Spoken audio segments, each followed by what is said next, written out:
Ladies and gentlemen, ಕುರ್ಚಿ ಕದನದ ಕಿತ್ತಾಟ ಮತ್ತೊಂದು ತಿರುವನ್ನ ಪಡ್ಕೊಳ್ತಾ ಇದೆ, ಮತ್ತೊಂದು ಸ್ವರೂಪವನ್ನು ಪಡ್ಕೊಳ್ತಾ ಇದೆ.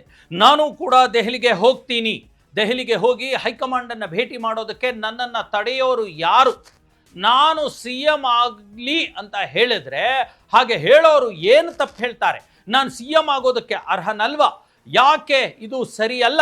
ನಾನು ಕೂಡ 2 ಬಾರಿ KPCC ಅಧ್ಯಕ್ಷನಾಗಿರ್ತಕ್ಕಂಥವನು, ಜೊತೆಗೆ DCM ಆಗಿ ಕೆಲಸ ಮಾಡಿರ್ತಕ್ಕಂಥವನು, ಗೃಹ ಸಚಿವನಾಗಿ ಕೆಲಸ ಮಾಡಿರ್ತಕ್ಕಂಥವನು, ನಾನು ಯಾಕೆ ಅರ್ಹನಲ್ವಾ ಅನ್ನುವಂಥ ಮಾತು ಸ್ಫೋಟಕವಾಗಿ ಇವತ್ತು ಹೊರಗಡೆ ಬಂದಿದೆ. ಕಾಂಗ್ರೆಸ್ ಪಕ್ಷದಲ್ಲಿ ದೊಡ್ಡ ಕಂಪನವನ್ನು ಹುಟ್ಟು ಹಾಕ್ತಾ ಇದೆ. ಹಾಗಾದರೆ ಹೀಗೆ ಹೇಳಿರೋರು ಯಾರು? ಯಾಕೆ ಹೇಳಿದರು? ಈಗಲೇ ಯಾಕೆ ಹೇಳಿದರು? DK ಶಿವಕುಮಾರ್ ದೊಡ್ಡ ಮಟ್ಟದ ಲಾಬಿಯನ್ನು ಮಾಡಿ, ಹೋರಾಟವನ್ನು ಮಾಡಿ, ಈಗ ದೆಹಲಿಗೆ ಹೋಗಿರ್ತಕ್ಕಂತಹ ಸಂದರ್ಭದಲ್ಲಿ ತಮ್ಮ ಒಂದು ಶಾಸಕರ ಬೆಂಬಲವನ್ನು ಪಡ್ಕೊಂಡು ಹೋಗಿರ್ತಕ್ಕಂಥ ಸಂದರ್ಭದಲ್ಲಿ ಈ ಮಾತುಗಳು ಯಾಕೆ ಹೊರಗಡೆ ಬರ್ತಾ ಇವೆ? ಇವೆಲ್ಲವೂ ಕೂಡ ಈಗ ಚರ್ಚೆಗೆ ಗ್ರಾಸವಾಗ್ತಾ ಇದೆ. ಹಾಗಾದರೆ ಈ ಮಾತನ್ನು ಹೇಳಿರೋರು ಯಾರು? ಯಾಕೆ ಹೇಳಿದರು? ಇದನ್ನು ಹೇಳಿಸಿರೋರು ಯಾರು?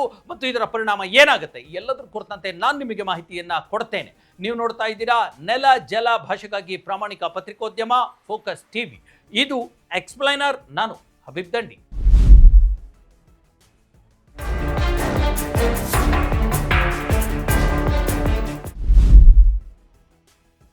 ಎಸ್ ವೀಕ್ಷಕರೇ, ರಾಜ್ಯದ ಗೃಹ ಸಚಿವ, KPCCಯ ಮಾಜಿ ಅಧ್ಯಕ್ಷ ಮತ್ತು ಹಾಲಿ ಒಂದು ಗೃಹ ಸಚಿವರಾಗಿ ಕೆಲಸ ಮಾಡ್ತಾ ಇರತಕ್ಕಂಥ ಮಾಜಿ DCM G. ಪರಮೇಶ್ವರ್ ಒಂದು ಮಾತನ್ನ ಹೇಳಿದ್ದಾರೆ. ಏನು? ನಾನು ಕೂಡ ದೆಹಲಿಗೆ ಹೋಗ್ತೀನಿ, ಹೈಕಮಾಂಡನ್ನು ಭೇಟಿ ಆಗ್ತೀನಿ, ನಾನು ಕೂಡ ಮುಖ್ಯಮಂತ್ರಿ ಸ್ಥಾನಕ್ಕೆ ಅರ್ಹನಲ್ವಾ ಅನ್ನುವಂಥ ಒಂದು ಮಾತನ್ನ ಒಂದು ರೀತಿ ದೊಡ್ಡ ಸ್ಫೋಟದಂತೆ ಹೇಳಿಬಿಟ್ಟಿದ್ದಾರೆ. ಇದು ಈಗ ಸಾಕಷ್ಟು ಸದ್ದು ಗದ್ದಲವನ್ನು ಮಾಡ್ತಾ ಇದೆ. ಒಂದು ಕಡೆ CM ಸಿದ್ದರಾಮಯ್ಯ, ಇನ್ನೊಂದು ಕಡೆ DCM DK ಶಿವಕುಮಾರ್ ನಡುವೆ ಈಗ ದಿಢೀರನೆ G. ಪರಮೇಶ್ವರ್ ಪ್ರತ್ಯಕ್ಷರಾಗಿದ್ದಾರೆ. ಇದರ ಹಿಂದೆ ಒಂದು ತಣ್ಣನೆಯ ನೀರಿನಂತೆ ಸತೀಶ್ ಜಾರಕಿಹೊಳಿ ಅವರ ತಂತ್ರಗಾರಿಕೆಯು ಕೂಡ ನಡೀತಾ ಇದೆ. ಅವರನ್ನು ಕೂಡ ಮುಖ್ಯಮಂತ್ರಿ ಮಾಡಬೇಕು ಅನ್ನುವಂಥ ಒಂದು ಮಾತುಕತೆಗಳು ಕೂಡ ನಡೀತಾ ಇರತಕ್ಕಂಥದ್ದು. ಸಿದ್ದರಾಮಯ್ಯನವರ ಬಹಳ ಮೊದಲ ಆಯ್ಕೆ ಆಪ್ಷನ್ ಇರ್ತಕ್ಕಂಥದ್ದು ಸತೀಶ್ ಜಾರಕಿಹೊಳಿಗೆ. ಹಾಗಾಗಿ ಇದು ತುಂಬ ಗೋಜಲಾಗಿ ಮಾರ್ಪಟ್ಟಿರ್ತಕ್ಕಂಥದ್ದು. ಇವತ್ತು G. ಪರಮೇಶ್ವರ್ ಹೇಳಿರ್ತಕ್ಕಂಥ ಮಾತನ್ನ ನಾನು ಮತ್ತೆ ಹೇಳ್ತೀನಿ. ದೆಹಲಿಗೆ ಈಗಾಗಲೇ ರಾಹುಲ್ ಗಾಂಧಿ, ಸೋನಿಯಾ ಗಾಂಧಿ ಮತ್ತು ಖರ್ಗೆ ಅವ್ರಿಗೂ ಕೂಡ ನಾನು ಭೇಟಿ ಮಾಡ್ತೀನಿ. ನಾನು ಕೂಡ ದೆಹಲಿಗೆ ಹೋಗ್ತೀನಿ. ನನಗೆ ಯಾರ ಪರ್ಮಿಷನ್ ಕೂಡ ಬೇಕಾಗಿಲ್ಲ. ಈಗಾಗಲೇ ನನಗೆ ಈ ಕುರಿತಂತೆ ಸಾಕಷ್ಟು ಜನ ಈಗಾಗಲೇ ಮುಖ್ಯಮಂತ್ರಿ ಆಗಿ ಅಂತಂದೇಳಿ ಹೇಳಿದ್ದಾರೆ. ನಾನು ಕೂಡ 2 ಬಾರಿ KPCC ಅಧ್ಯಕ್ಷನಾಗಿ ಕೆಲಸ ಮಾಡಿದ್ದೀನಿ, 8 ವರ್ಷ ಕೆಲಸ ಮಾಡಿದ್ದೀನಿ, 2 ಬಾರಿ ಗೃಹ ಸಚಿವ ಆಗಿದ್ದೀನಿ, ಜೊತೆಗೆ DCM ಆಗೂ ಕೂಡ ಮಾಡಿದ್ದೀನಿ. ನಾನು ಆಗ್ತೀನಿ ರೀ, ನನಗೆ ಅರ್ಹತೆ ಇಲ್ವಾ ಅನ್ನೋಂಥ ಮಾತನ್ನು ಹೇಳ್ತಾ ಇದ್ದಾರೆ. ಇದೆಲ್ಲದಕ್ಕಿಂತ ಪೂರಕವಾಗಿ ಯಾರ ಮಾತು ಬರ್ತಾ ಇದೆ ಗೊತ್ತಾ?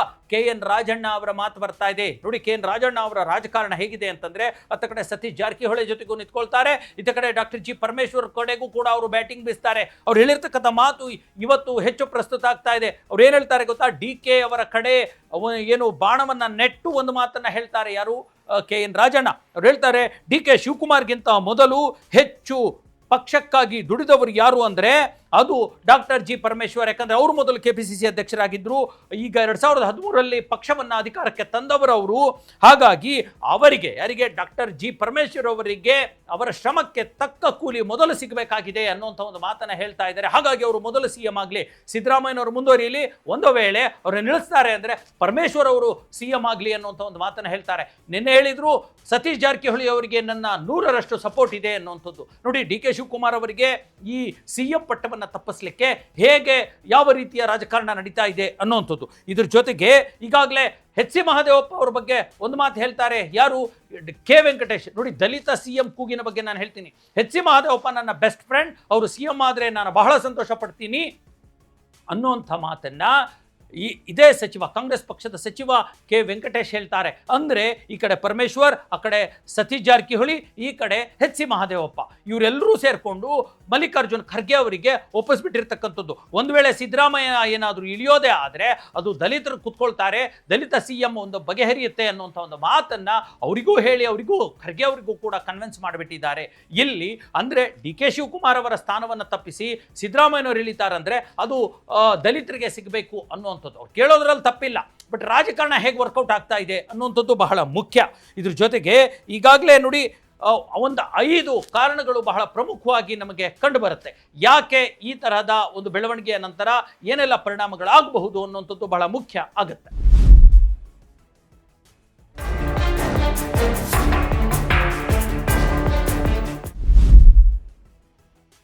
ಎಸ್ ವೀಕ್ಷಕರೇ, ಬಹಳ ಪ್ರಮುಖ 5 ಕಾರಣಗಳನ್ನು ನಾನು ಹೇಳ್ತೀನಿ. ಒಂದು ವೇಳೆ ಸಿದ್ದರಾಮಯ್ಯ ಮುಂದುವರಿಕೆಗೆ ಎಚ್ ಸಿ ಮಹದೇವಪ್ಪ, ಪರಮೇಶ್ವರ್, ಸತೀಶ್ ಈಗಾಗಲೇ ಶತಪ್ರಯತ್ನ ಪಡ್ತಾ ಇದ್ದಾರೆ. ತಾವು ಕೂಡ CM ಅಭ್ಯರ್ಥಿಗಳು ಅಂತ ಹೇಳೋದ್ರ ಮೂಲಕ ಯಾರ ಸವಾಸನೂ ಬೇಡಪ್ಪ, ಈಗ ಹೆಂಗೋ ನಡ್ಕೊಂಡು ಹೋಗ್ತಾ ಇದ್ದಾರೆ, ಯಾವುದೇ ಕಪ್ಪು ಚುಕ್ಕೆ ಇಲ್ಲದೆ ಅಹಿಂದ ನಾಯಕನಾಗಿ ಹೆಂಗೋ ನಡ್ಕೊಂಡು ಹೋಗ್ತಾ ಇದ್ದಾರಲ್ಲ, ಅವರೇ ಮುಂದುವರಿಸ್ಕೊಂಡು ಹೋಗ್ಬಿಡ್ಲಿ, ಯಾವುದೇ ಭ್ರಷ್ಟಾಚಾರದ ಆಪಾದನೆ ಇಲ್ಲ, ಯಾವುದೇ ಕೇಸ್ಗಳಿಲ್ಲ, ಯಾವುದೇ ಸಾಮಾಜಿಕ ವಿರೋಧಗಳು ಇಲ್ಲ, ಹೆಂಗೋ ಸರ್ಕಾರನ ನಡೆಸ್ಕೊಂಡು ಹೋಗ್ತಾ ಇರ್ತಾರೆ, ನಡೆಸ್ಕೊಂಡು ಹೋಗ್ಬಿಡ್ಲಿ ಅನ್ನುವಂಥ ಮಾತು ಸಿದ್ದರಾಮಯ್ಯನವರ ಪರವಾಗಿಯೇ ಬರುತ್ತೆ. ಹೈಕಮಾಂಡ್ ಅವರನ್ನೇ ಮುಂದುವರಿಸ್ಕೊಂಡು ಹೋಗ್ಬೋದು ಅನ್ನುವಂಥದ್ದು. ಎರಡನೇದು, ಸಿದ್ದರಾಮಯ್ಯ CM ಕುರ್ಚಿ ಕೈ ತಪ್ಪಿದ್ರೆ ಅದು ಸತೀಶ್ ಜಾರಕಿಹೊಳಿ ಅಥವಾ ಪರಮೇಶ್ವರ್ಗೆ ಸಿಗಬೇಕು, DK ಶಿವಕುಮಾರ್ಗೆ ಸಿಗಬಾರದು ಅನ್ನುವಂಥದ್ದು ಪ್ರೂವ್ ಆಗುತ್ತೆ. ಅಲ್ಲದೆ ಈಗಾಗಲೇ ಪರಮೇಶ್ವರ್ ಅವರನ್ನ ಸೋಲ್ಸಿದ್ರು ಅನ್ನುವಂಥ ಒಂದು ಆರೋಪ ಇದೆಯಲ್ಲ ಸಿದ್ದರಾಮಯ್ಯನವ್ರ ಮೇಲೆ, ಸಾರ್ವಜನಿಕರು ಮಾತಾಡ್ತಾರಲ್ಲ, ದಲಿತ CM ಆಗೋದನ್ನ ತಪ್ಪಿಸಿದ್ರು ಅನ್ನುವಂಥ ಒಂದು ಆರೋಪನೂ ಇದೆಯಲ್ಲ. ಇಲ್ಲಿ ಎರಡು ಒಂದು ಹಕ್ಕಿಗಳು ಒಂದೇ ಕಲ್ಲಲ್ಲಿ ಉರುಳ್ತಾ ಇವೆ. ಒಂದು ವೇಳೆ ದಲಿತ CMಗೆ ಏನಾದರೂ ಒಪ್ಕೊಂಡು ಬಿಟ್ರೆ ಅಲ್ಲಿ ಸಿದ್ದರಾಮಯ್ಯನವರು ತಾವೇನು ಹೊತ್ಕೊಂಡಿದ್ದಾರಲ್ಲ ಈ ಒಂದು ಆರೋಪ, ಅಪವಾದ, ಆ ಅಪವಾದ ಕಳಿಸಿದ ಹಾಗಾಗೋಗ್ಬಿಡುತ್ತೆ.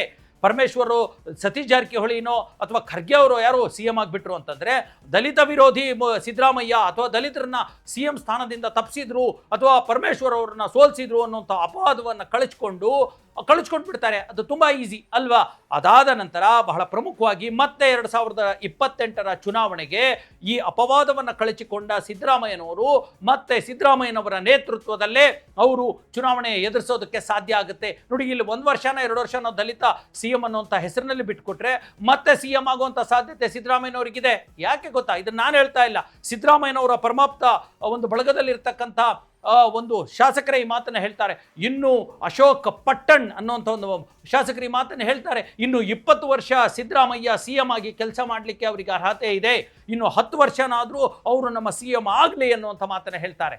ಈ ಕಡೆ ಎಲ್ಲ ಥರದ ನೋಡಿ, ಈ ಎಲ್ಲ ಸ್ಟೇಟ್ಮೆಂಟ್ಗಳ ಹಿಂದೆ ಯಾವ ರೀತಿ ರಾಜಕಾರಣ ಕೆಲಸ ಮಾಡ್ತಾ ಇದೆ ಅನ್ನುವಂಥದ್ದು, ಇದೆಲ್ಲದರ ಔಟ್ಕಮ್ ಏನು ಅಂತಂದರೆ ಒಂದೇ, DK ಶಿವಕುಮಾರ್ ಅವರಿಗೆ CM ಸೀಟ್ ಸಿಗೋದು ಕಷ್ಟ.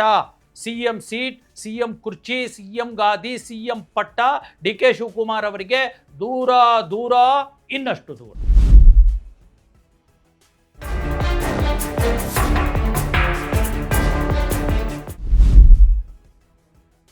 ಎಲ್ಲವೂ ಕೂಡ ಈಗ ಹೈಕಮಾಂಡ್ ಮೇಲೆ ನಿರ್ಧರಿತವಾಗಿದೆ. ಹೈಕಮಾಂಡ್ ಯಾವ ತೀರ್ಮಾನ ತೆಗೆದುಕೊಳ್ಳುತ್ತೋ ಅದೇ ಆಗುತ್ತೆ ಅನ್ನುವಂಥದ್ದು. ಸದ್ಯಕ್ಕೆ ಹೈಕಮಾಂಡ್ ಕೂಡ ತುಂಬ ವೀಕ್ ಆಗಿಬಿಟ್ಟಿದೆ, ನರ್ವಸ್ ಆಗಿಬಿಟ್ಟಿದೆ. ಸ್ಪಷ್ಟ ತೀರ್ಮಾನ ತೆಗೆದುಕೊಳ್ಳೋ ಯಾವುದೇ ಗಟ್ಟಿತನ ಆಗಲಿ, ಧೈರ್ಯ ಆಗಲಿ, ಶಕ್ತಿ ಆಗಲಿ ಹೈಕಮಾಂಡಲ್ಲಿ ಉಳಿದಿಲ್ಲ. ಹಾಗಾಗಿ ಸದ್ಯಕ್ಕೆ ಯಥಾಸ್ಥಿತಿ ಮುಂದುವರಿಯುವಂಥ ಸಾಧ್ಯತೆಗಳು ಇದ್ದಾವೆ. ಎಸ್ ವೀಕ್ಷಕರೇ, ಇದಾಗಿತ್ತು ಇವತ್ತಿನ ಎಕ್ಸ್ಪ್ಲೇನರ್. ಮುಂದಿನ ಮತ್ತೊಂದು ವಿಚಾರದೊಂದಿಗೆ ಮತ್ತೆ ನಾನು ನಿಮ್ಮನ್ನು ಭೇಟಿ ಮಾಡ್ತೀನಿ. ಅಲ್ಲಿವರೆಗೂ ನೋಡ್ತಾ ಇರಿ ಫೋಕಸ್ TV.